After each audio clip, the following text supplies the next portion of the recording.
What a great crowd. Thank you all so much for showing up for this. It's Peter always does the best things. So what the hell are we doing to this planet? I mean, here we are in 2023. Half the world is on fire. The other half is underwater, people drowning. The aquifers are drying up.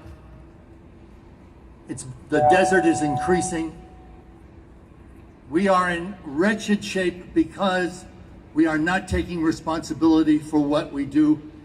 And I'm including everybody, even us, even me, because it's in our culture and it's very, very difficult to extricate ourselves. We can show up, we can protest, but still, how many here are, and bless your hearts if you are, how many here are vegans? Yeah! That's great. Now, I have a feeling if you ask the people who were passing by, you'd get just the opposite response. That's because they don't make the connection between veganism, what you eat, and what you get out of what you eat, which is the mess that we're in.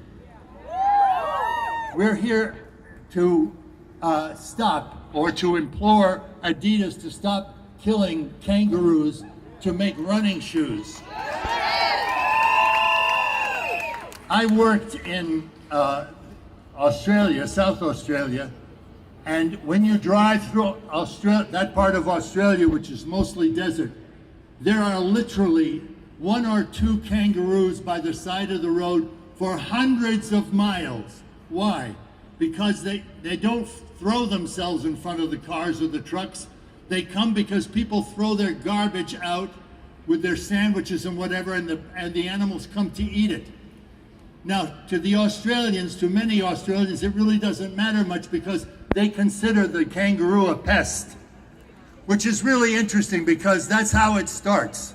When you have speciesism and you put yourself as a species above other species, above the interests of this planet, which has interests, which has a destiny, when you start doing that, you tend to diminish the person that you're oppressing.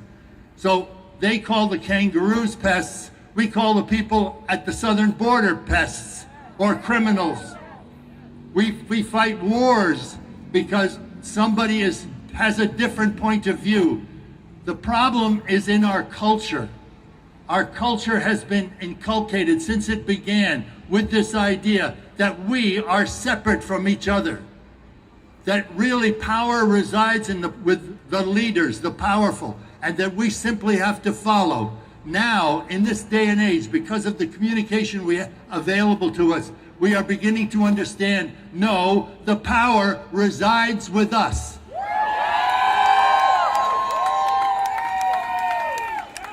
It's what we do, but more importantly, who we are. First, to be what we want to be, what we hope to be, which are guardians of this earth, guardians of the creatures on the earth. And out of that becomes the doing what we're doing here today, doing what many are doing all over the world, and then having those things that come out of those doings, which is a more perfect world, which serves all of us and doesn't exclude people because we consider them pests or useless or superfluous. I watch a lot of websites and I listen to Democracy Now, and there are always these incredible activists on there, intellectuals talking about a problem that exists in this country and what we can do to solve it. And I always hear the solutions that they offer, and it always involves, well, we have to protest, we have to do civil disobedience. God bless the people who do civil disobedience, because that is incredible action. The wonderful, wonderful woman who climbed to the top of the tower it was in Minnesota to protect the water.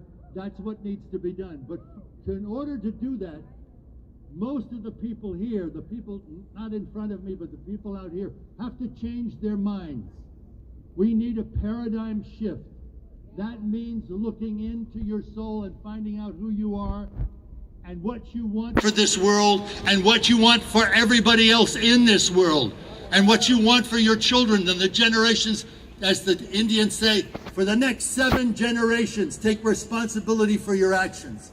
We have to take responsibility for every action that we do, because where we're standing is very precarious.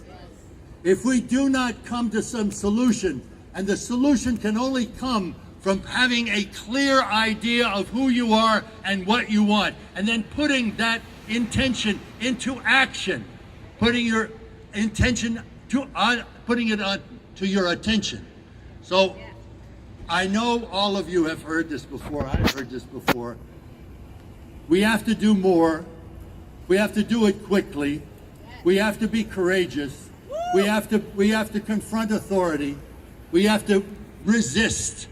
We have to be examples in our life at every moment. We have to pass it on. We have to pass on the knowledge of what it is to be a vegan and to love life and to love the creatures of this earth and this planet. And then we have to transfer that to people who don't agree.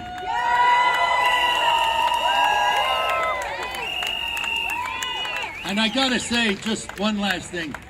So I thought it was really interesting that people that I disagree with got on a stage called the Vice Presidential Debate.